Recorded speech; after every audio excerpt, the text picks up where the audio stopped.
present 10 historical events that collaborate in the today's Mexico and the democracy. Our team is Andrés, Julia, Ana, Ivana, y Brenda. This is a project from history. Mexico's independence in 1810 consisted in Mexicans wanting to remove Spanish monarchy. This is related with democracy because it gave freedom of speech to Mexicans. It was the beginning of political liberalism and democracy. The war in 1838 consisted in a baker that reclaimed with France's government that he wasn't being paid by Mexican government. So France took advantage of that and fought against us, Mexico. This is related with democracy because it demonstrated equality to foreign citizens.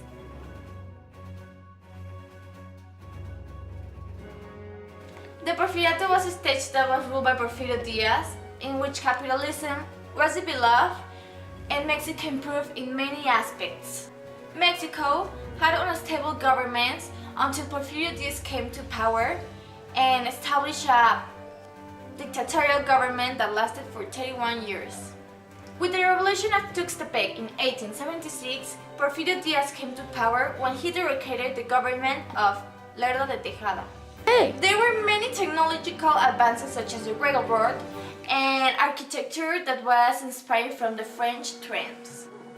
In November 20, 1910, the Mexican Revolution begins with Madero issues the Plan of San Luis, which promised democracy, federalism, agrarian reform, and rights for the workers. Going against the Diaz regime. This revolution enforces democracy because they already have the ideologies of political liberalism and they're already rooting for the elections and get down of the dictatorship. The government of Diaz lived as a result the Constitution of 1970, which established that no president can re-elect himself again. In 1934, Lázaro Cárdenas is elected president. This former revolutionary gives land to the workers and keeps going the agrarian reform, gives equality to every citizen and the peasants, gives right to the peasants, helping with the equality and rights for all citizens, helping the democracy of all the city. Lázaro Cárdenas proved that elections are reliable, that the democracy functions, and with the right representative, you can cooperate with the citizens and form a just government. Talking about democratic history in Mexico, we moved to the right of voting in women. But in 1937, Lázaro Cárdenas sent a bill to reform Article 34 of the Constitution, which will allow women to vote. This part was never completed because within the National Revolutionary Party, PRI, the antecedent, it was argued that the vote for women could be influenced by priests.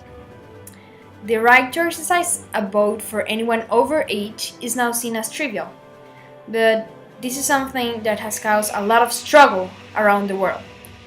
In October 17 of 1953, came a decree announcing that women will have the right to vote and be voted for elective posts in the official gazette. This decree was the product of a long struggle.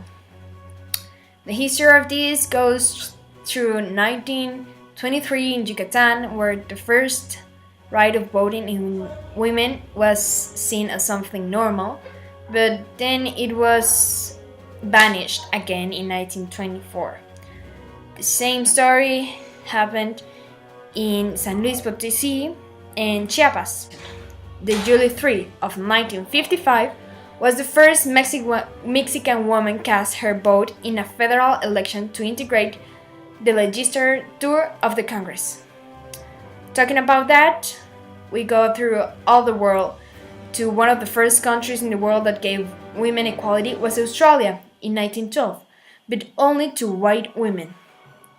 The last country in the world to accept the female vote was Saudi Arabia in 2011, although women can exercise the right until this year, 2015. Talking about another fact in history, democratic history, where the 2000 elections, they were seen like a watershed in the history of Mexico. Because for the first time in modern era of Mexico's institutional revolutionary party was defeated in the presidential election since its founding in 1929, with the name of the National Revolutionary Party. All Mexican presidents had been the candidate of this party Republican president. Head of state and government elected for a period of 6 years, not eligible in any case, and began his government in 1st December 2000. The candidate elected was Vicente Fox. This was seen as something amazing and big. Why? Because it demonstrated that we do have the right to vote and to choose our own president, and it wasn't something corrupt.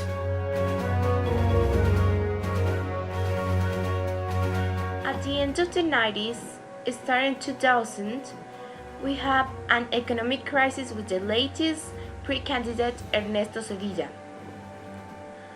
This guy is elected president and immediately faces a banking crisis. The value of the Mexican pesos plunges into international markets, and the United States loans Mexico $20 billion, which, along with a plan of economic austerity, helps stabilize its currency. So we stabilize, but thanks to other country. And this is one of the reasons the pre ends, because the brand wins in the 2000 elections with Vicente Fox winning, helping the democracy because the corruption plague of the PRI suffers a shock and defeat, leaving a majority of Mexico City. So at the end, we are stabilized economically and the democracy is rising. In the 2000, starting 2000, because economically we're stabilized even if the other country help us. That's one of the reasons.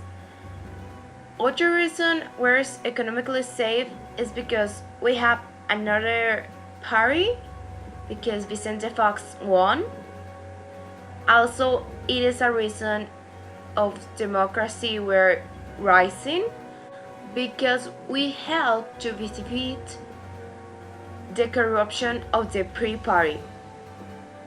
And the third reason Mexico is stabilized economically and rising in democracy is because in January 1st, 1994, Mexico became a full member of the North America Free Trade, NAFTA, joining the United States and Canada. Mexico has a free market economically that recently entered the trillion-dollar class. It consists of a mixture of modern and modern industry and agriculture, increasingly dominated by the private sector. This means we're having trade with other countries, rising economically because we have free trade, and given a name for Mexico. demonstrate that Mexico is a country and a free country where all are equal, and leading for the Enlightenment ideologies.